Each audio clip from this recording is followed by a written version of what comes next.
Bar Jésus, fils de Jésus. Est-ce que Jésus avait-il un fils?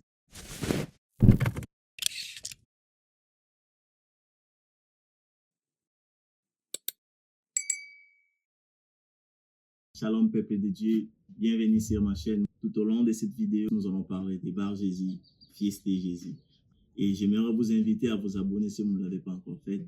Et surtout, n'oubliez pas d'activer la cloche de notification pour ne rien manquer de nos prochaines publications. Voilà, nous sommes dans le vif du sujet, nous parlons de Bar Jésus, fils de Jésus. Dans la Bible, nous retrouvons un personnage qu'on appelle Bar Jésus. Bar Jésus, c'est juste un assemblage de deux noms. Bar qui veut dire fils et Jésus. Vous comprenez que dans la civilisation juive et dans la tradition juive, il y avait plusieurs personnes qui s'appelaient Jésus. Mais Jésus-Christ, il essaie d'avoir le nom de Christ. Pourquoi? Parce qu'il est le vrai Messie, il est le vrai Dieu, il est l'unique sauveur de l'humanité. Bon, bref, ce n'est pas ça vraiment le sujet. Aujourd'hui, nous parlons de Bar Jésus.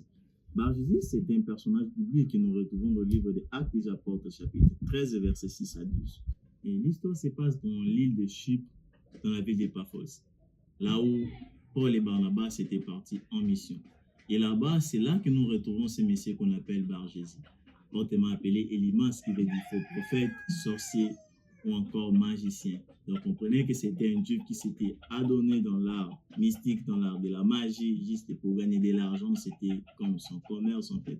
Et lorsque Paul et Barnabas étaient descendus à Paphos, il avait vu comme si de faire quelque chose. Alors que Paul et Barnabas prêchaient la bonne nouvelle, faisaient l'expansion de l'évangile de Jésus-Christ, et il y avait un messier qui s'appelait Sergius Paulus qui était un proconsul. Lui aussi, il était animé par la soif d'écouter la parole de Dieu, aussi de se convertir et de devenir croyant. Mais ce messier Bar Jésus l'empêchait d'écouter la parole de Dieu.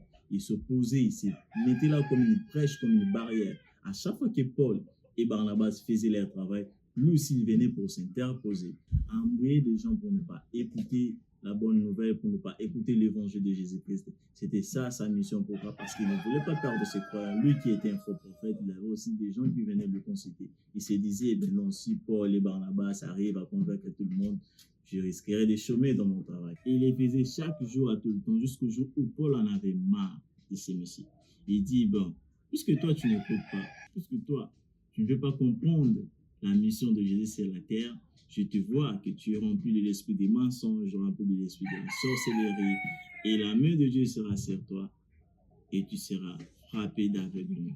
Et sur les champs, ces messieurs étaient frappés de la cécité, ils ne voyaient plus. Et à ce moment-là, Sergius Paulus était libre d'écouter la parole de Dieu. Il s'est répandu, il est devenu croyant.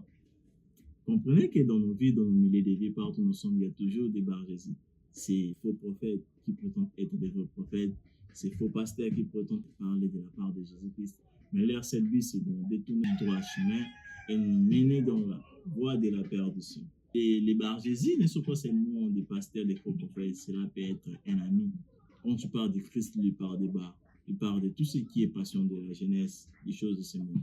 Ça peut être aussi ton frère, ta femme, ou encore tes parents. Regardez bien autour de nous si nous avons pas des Bar Jésus autour de nous. Ces gens-là qui viennent nous corrompre, qui ne veulent pas que nous suivons la voie de Christ, qui ne veulent pas que nous puissions nous repentir, accepter Jésus-Christ dans nos vies. Faites très attention avec tous les Bar Jésus qui sont autour de nous, parce que tu dois t'éloigner d'eux pour accepter Jésus-Christ. Tant qu'ils sont là, il te sera impossible de suivre la voie de Jésus. Que l'Éternel te bénisse.